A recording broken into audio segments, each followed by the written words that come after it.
Hi, second graders. This is the second video of me reading Matilda by Roald Dahl. So if you are in my homeroom, you should start here because this is where we were. If you were in Miss Smith's homeroom, hopefully you watched my first video, which started with a chapter called Miss Honey. So this one starts with a chapter called The Parents. Here we go. When Miss Honey emerged from the headmistress's study, most of the children were outside in the playground. Her first move was to go around to the various teachers who taught the senior class and borrow from them a number of textbooks, books on algebra, geometry, French, English literature, and the like. Then she sought out Matilda and called her into her classroom. "There is no point," she said, "in you sitting in this class doing nothing while I am teaching the rest of the form, the 2 times table, and how to spell cat and rat and mouse. So during each lesson, I shall give you one of these textbooks to study. At the end of the lesson, you can come up to me with your questions, if you have any, and I shall try to help you. How does that sound?" "Thank you, Miss Honey," Matilda said. "That sounds fine." "I am sure," Miss Honey said, "that we'll be able to get you moved into a much higher form later on, but for the moment the headmistress wishes you to stay where you are." "Very well, Miss Honey," Matilda said. "Thank you so much for getting those books for me." What a nice child she is, Miss Honey thought. I don't care what her father said about her. She seems very quiet and gentle to me, and not a bit stuck up in spite of her brilliance. In fact, she hardly seems aware of it. So when the class reassembled, Matilda went to her desk and began to study a textbook on geometry, which Miss Honey had given her. The teacher kept half an eye on her all the time and noticed that the child soon became very deeply absorbed in the book. She never glanced up once during the entire lesson. Miss Honey, meanwhile, was making another decision. She was deciding that she would go herself and have a secret talk with Matilda's mother and father as soon as possible. She simply refused to let the matter rest where it was. The whole thing was ridiculous. She couldn't believe that the parents were totally unaware of their daughter's remarkable talents. After all, Mr. Wormwood was a successful motor car dealer, so she presumed that he was a fairly intelligent man himself. In any event, parents never underestimated the abilities of their own children. Quite the reverse. Sometimes it was well nigh impossible for a teacher to convince the proud father or mother that their beloved offspring was a complete nitwit. Miss Honey felt confident that she would have no difficulty in convincing Mr. and Mrs. Wormwood that Matilda was something very special indeed. The trouble was going to be to stop them from getting overenthusiastic. And now Miss Honey's hopes began to expand even further. She started wondering whether permission might not be sought from the parents for her to give private tuition to Matilda after school. The prospect of coaching a child as bright as this appealed enormously to her professional instinct as a teacher. And suddenly she decided that she would go and call on Mr. and Mrs. Wormwood that very evening. She would go fairly late, between 9 and 10 o'clock, when Matilda was sure to be in bed. And that is precisely what she did. Having got the address from the school records, Miss Honey set out to walk from her own home to the Wormwoods' house shortly after 9. She found the house in a pleasant street where each smallish building was separated from its neighbors by a bit of garden. It was a modern brick house that could not have been cheap to buy, and the name on the gate said Cozy Nook. Nosy Cook might have been better, Miss Honey thought. She was given to playing words in that way. She walked up the path and rang the bell, and while she stood waiting, she could hear the television blaring inside. The door was opened by a small, ratty-looking man with a thin, ratty mustache who was wearing a sports coat that had an orange and red stripe in the material. "Yes," he said, peering out at Miss Honey. "If you're selling raffle tickets, I don't want any."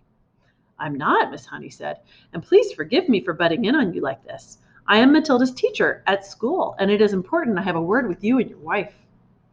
"Got into trouble already, has she?" Mr. Wormwood said, blocking the doorway. "Well, she's your responsibility from now on. You'll have to deal with her." Here's Miss Honey going to meet the Wormwoods at their house, being greeted by Mr. Wormwood. "She's no trouble at all," Miss Honey said. "I have come with good news about her." "Quite startling news, Mr. Wormwood. Do you think I might come in for a few minutes and talk to you about Matilda?" "We are right in the middle of watching one of our favorite programs," Mr. Wormwood said. "This is most inconvenient. Why don't you come back some other time?" Miss Honey began to lose her patience. "Mr. Wormwood," she said, "if you think some rotten TV program is more important than your daughter's future, then you ought not to be a parent. Why don't you switch the darn thing off and listen to me?"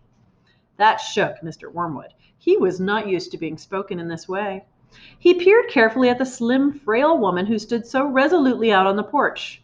"Oh, very well, then," he snapped. "Come on in and let's get it over with." Miss Honey stepped briskly inside.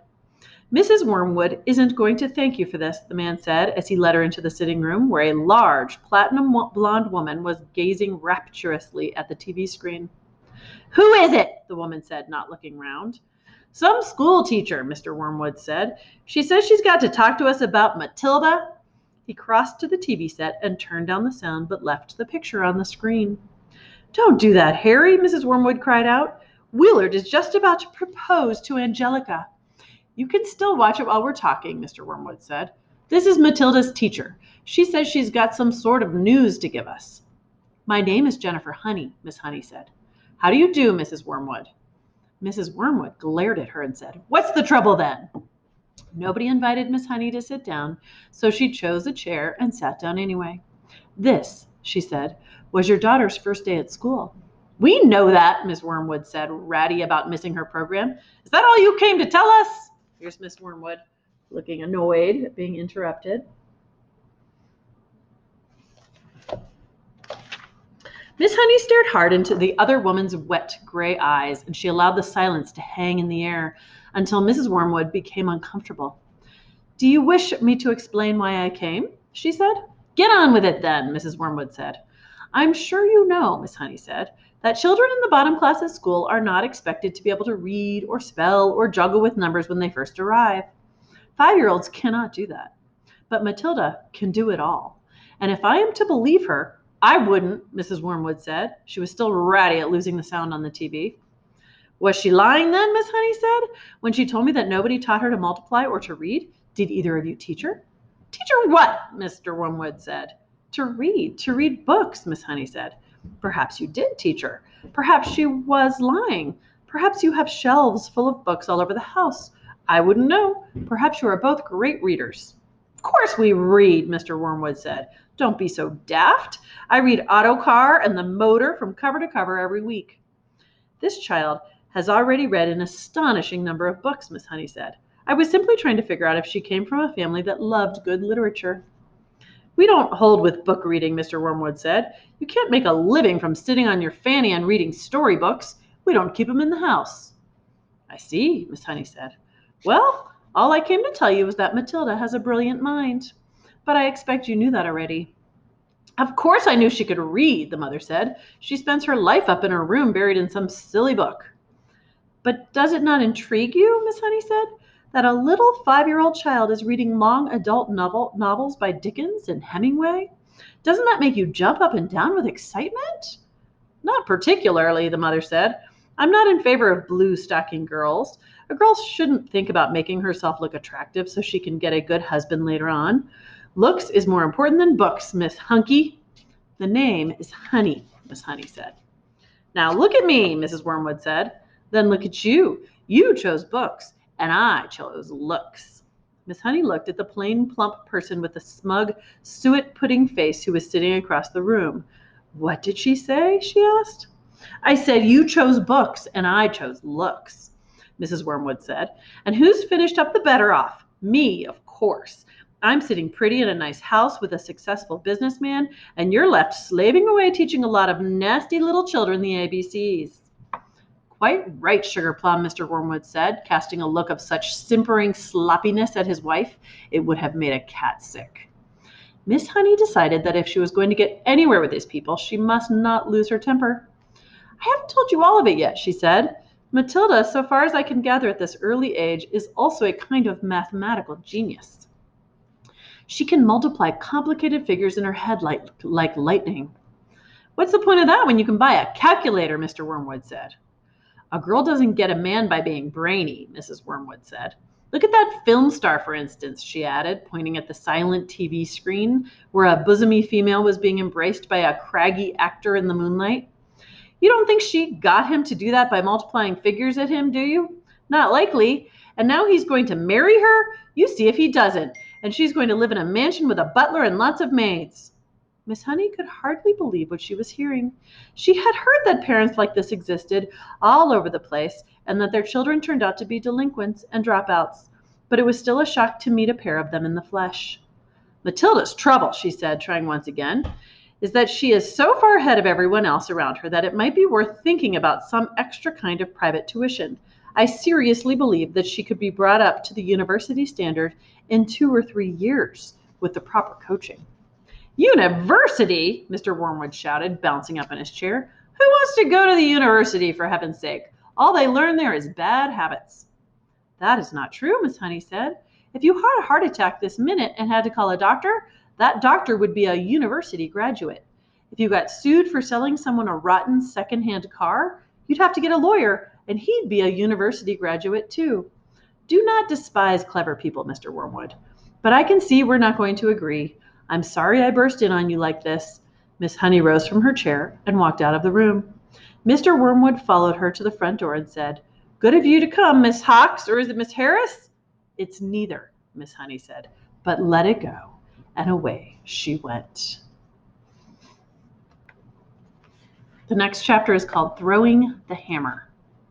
The nice thing about Matilda was that if you had met her casually and talked to her, you would have thought she was a perfectly normal 5.5-year-old child.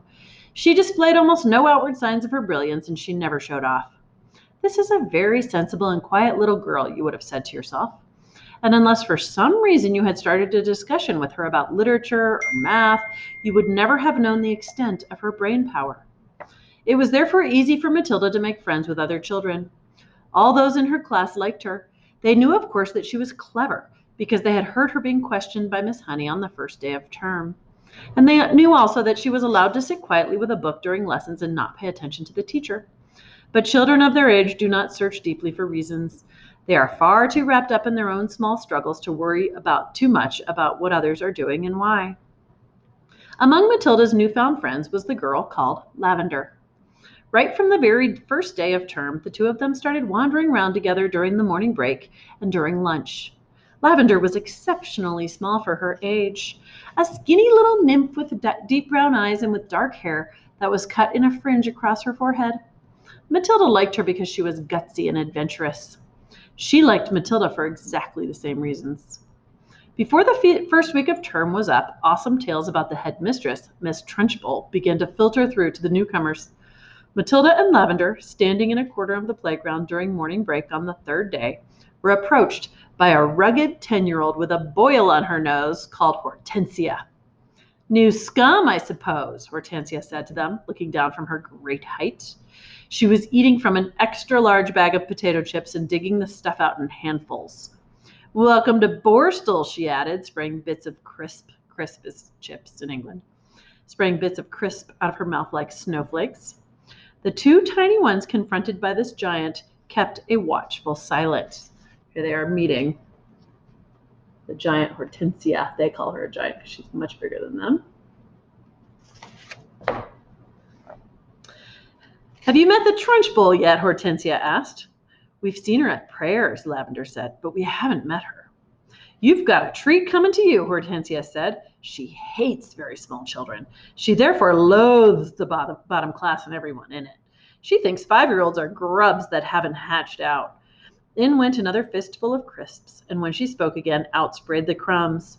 If you survive your first year, you may just manage to live through the rest of your time here. But many don't survive. They get carried on stretchers, screaming. I've seen it often. Hortensia paused to observe the effect these remarks were having on these two titchy ones.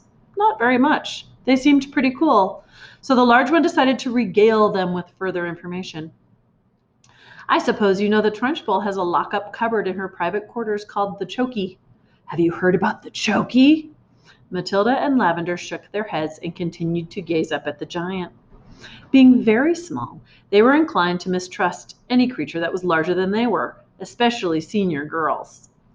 The Chokey, Hortensia went on, is a very tall but very narrow cupboard.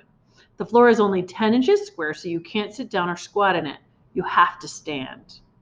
And 3 of the walls are made of cement with bits of broken glass sticking out all over, so you can't lean against them. You have to stand more or less at attention all the time when you get locked up in there. It's terrible. Can't you lean against the door? Matilda asked. Don't be daft, Hortensia said. The door's got thousands of sharp, spiky nails sticking out of it. They've been hammered through from the outside, probably by the Trunchbull herself. Have you ever been in there? Lavender asked. My first term I was in there 6 times, Hortensia said. Twice for a whole day, and the other times for 2 hours each. But 2 hours is quite bad enough. It's pitch dark, and you have to stand up dead straight, and if you wobble at all, you get spiked either by the glass on the walls or the nails on the door. Why were you put in? Matilda asked. What had you done? The first time, Hortensia said, I poured half a tin of golden syrup onto the seat of the chair the Trunchbull was going to sit on at prayers. It was wonderful. When she lowered herself into the chair, there was a loud squelching noise, similar to that made by a hippopotamus when lowering its foot into the mud on the banks of the Limpopo River. But you're too small and stupid to have read the Just So stories, aren't you? I've read them, Matilda said. You're a liar, Hortensia said amiably. You can't even read yet? But no matter. So when the Trunchbull sat down on the golden syrup, the squelch was beautiful. And when she jumped up again, the chair sort of stuck to the seat of those awful green breeches she wears and came up with her for a few seconds until the thick syrup slowly came unstuck.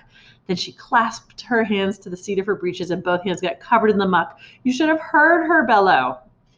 But how did she know it was you? Lavender asked. A little squirt called Ollie Bogwhistle sneaked on me, Hortensia said. I knocked his front teeth out.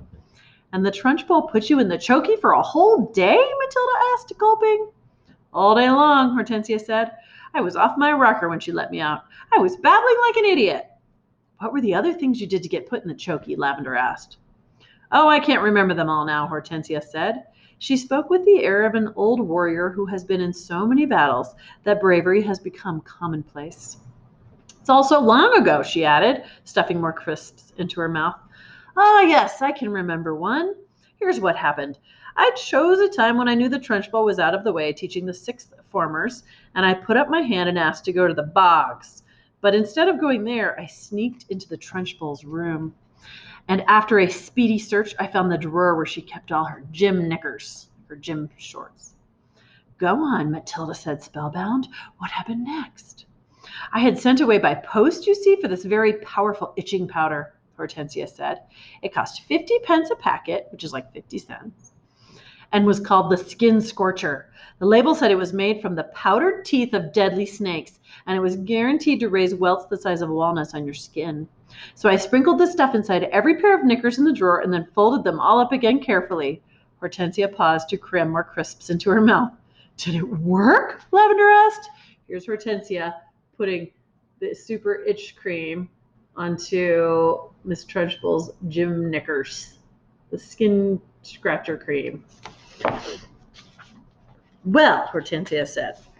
A few days later during prayers, the Trunchbull suddenly started scratching herself like mad. Aha, I said to myself, here we go. She's changed for Jim already. It was pretty wonderful to be sitting there watching it all and knowing that I was the only person in the whole school who realized exactly what was going on inside the Trunchbull's pants. And I felt safe, too. I knew I couldn't be caught. Then the scratching got worse. She couldn't stop. She must have thought she had a wasp's nest down there. And then right in the middle of the Lord's Prayer, she leapt up and grabbed her bottom and rushed out of the room. Both Matilda and Lavender were enthralled. It was quite clear to them that they were at this moment standing in the presence of a master. Here was somebody who had brought the art of skullduggery to the highest point of perfection. Somebody, moreover, who was willing to risk life and limb in pursuit of her calling. They gazed in wonder at this goddess, and suddenly even the boil on her nose was no longer a blemish, but a badge of courage. But how did she catch you that time? Lavender asked, breathless with wonder. She didn't, Hortensia said. But I got a day in the chokey just the same. Why? They both asked. The Trunchbull, Hortensia said. She has a nasty habit of guessing. When she doesn't know who the culprit is, she makes a guess at it, and the trouble is, she's often right. I was the prime suspect this time because of the golden syrup job, and although I knew she didn't have any proof, nothing I said made any difference. I kept shouting, How could I have done it, Miss Trunchbull? I didn't even know you kept any spare knickers at school. I don't even know what itching powder is. I've never heard of it. But the lying didn't help me in spite of the great performance I put in. The Trunchbull simply grabbed me by one ear and rushed me to the chokey at the double and threw me inside and locked the door. That was my second all-day stretch. It was absolute torture. I was spiked and cut all over when I came out. It's like a war, Matilda said, overawed. You're darn right it's like a war, Hortensia cried, and the casualties are terrific. We are the Crusaders, the gallant army fighting for our lives with hardly any weapons at all. And the Trunchbull is the Prince of Darkness, the foul serpent, the fiery dragon with all the weapons at her command. It's a tough life. We all try to support each other. You can rely on us, Lavender said, making her height of 3 feet 2 inches stretch as tall as possible. No, I can't, Hortensia said. You're only shrimps. But you never know. We may find a use for you one day in some undercover job. Tell us just a little bit more about what she does, Matilda said. Please do. I mustn't frighten you before you've been here a week, Hortensia said. You won't, Lavender said. We may be small, but we're quite tough. Listen to this, then, Hortensia said. Only yesterday, the Trunchbull caught a boy named Julius Rotwinkle eating licorice all sorts during the scripture lesson, and she simply picked him up by one arm and flung him clear out of the open classroom window. Our classroom is 1 floor up, and we saw Julius Rotwinkle go sailing out over the garden like a frisbee and land with a thump in the middle of the lettuce. Then the Trunchbull turned to us and said, From now on, anybody caught eating in class goes straight out the window. Did this Julius Rotwinkle break any bones? Lavender asked. Only a few, Hortensia said. You've got to remember that the Trunchbull once threw the hammer for Britain in the Olympics, so she's very proud of her right arm. What's throwing the hammer? Lavender asked. The hammer, Hortensia said, is actually a really great cannonball on the end of a long bit of wire, and the thrower whisks it round and round his or her head faster and faster and lets it go. You have to be terrifically strong. The Trunchbull will throw anything around just to keep her arm in, especially children. Good heavens, Lavender said. Here is Miss Trunchbull throwing the boy out the window when he was eating at the wrong time. I once heard her say, Hortensia went on, that a large boy is about the same weight as an Olympic hammer, and therefore he's very useful for practicing with. At that point, something strange happened.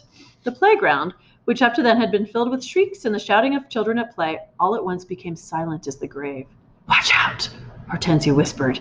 Matilda and Lavender glanced around and saw the gigantic figure of Miss Trunchbull advancing through the crowd of boys and girls with menacing strides. The children drew hastily back to let her through, and her progress across the asphalt was like that of Moses, going through the Red Sea when the waters parted. A formidable figure she was, too, in her belted smock and green breeches. Below the knees, her calf muscles stood out like grapefruits inside her stockings. Amanda Thrip, she was shouting. You, Amanda Thrip, come here. Hold your hats, Hortensia whispered. What's going to happen? Lavender whispered back. That idiot Amanda, Hortensia said, has let her long hair grow even longer during the break, and her mother has plaited it, that means braided, into pigtails. Silly thing to do. Why silly? Matilda asked. If there's one thing the Trunchbull can't stand, it's pigtails, Hortensia said. Matilda and Lavender saw the giant in green breeches advancing upon a girl of about 10, who had a pair of plaited, that means braided, golden pigtails hanging over her shoulders. Each big pigtail had a blue satin bow at the end of it, and it all looked very pretty. The girl wearing the pigtails, Amanda Thrip, stood quite still, watching the advancing giant, and the expression on her face was one that you might find on the face of a person who is trapped in a small field with an enraged bull who is charging flat out toward her. The girl was glued to the spot, terror-struck, pop-eyed, quivering, knowing for certain that the day of judgment had come for her at last. Here's Miss Trunchbull approaching Amanda Thrip about her pigtails. Miss Trunchbull had now reached the victim and stood towering over her. I want those filthy pigtails off before you come back to school tomorrow, she barked. Chop them off and throw them in the dustbin, you understand. Amanda, paralyzed with fright, managed to stutter, my mummy likes them. She plates them for me every morning. Your mummy's a twit, the Trunchbull bellowed. She pointed a finger the size of a salami at the child's head and shouted, You look like a rat with a tail coming out of its head. My mummy thinks I look lovely. Miss Trunchbull, Amanda stuttered, shaking like a black mulch. I don't give a tinker's toot what your mummy thinks, the Trunchbull yelled.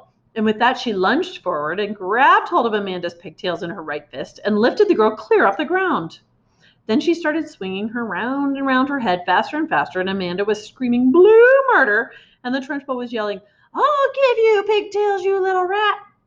Shades of the Olympics, Hortensia murmured. She's getting up speed now, just like she does with the hammer. 10 to 1 she's going to throw her. And now the Trunchbull was leaning back against the weight of the whirling girl, pivoting expertly on her toes, spinning round and round, and soon Amanda Thwip was traveling so fast she became a blur. And suddenly, with a mighty grunt, the Trunchbull let go of the pigtails, and Amanda went sailing like a rocket right over the wire fence of the playground and high up into the sky. Here she is spinning, Amanda Thrip, round and round by her pigtails before she launches her over the fence. Well thrown, sir, someone shouted from across the playground, and Matilda, who was mesmerized by the whole crazy affair, saw Amanda Thrip descending in a long, graceful parabola onto the playing field beyond. She landed on the grass and bounced 3 times and finally came to rest. Then, amazingly, she sat up. She looked a trifle dazed, and who could blame her? But after a minute or so, she was on her feet again and tottering back towards the playground. The Trunchbull stood in the playground, dusting off her hands. Not bad, she said, considering I'm not in strict training. Not bad at all. And then she strode away. She's mad, Hortensia said. But don't the parents complain? Matilda asked. Would yours? Hortensia asked. I know mine wouldn't. She treats the mothers and fathers just the same as the children, and they're all scared to death of her. I'll be seeing you sometime, you two. And with that, she sauntered away.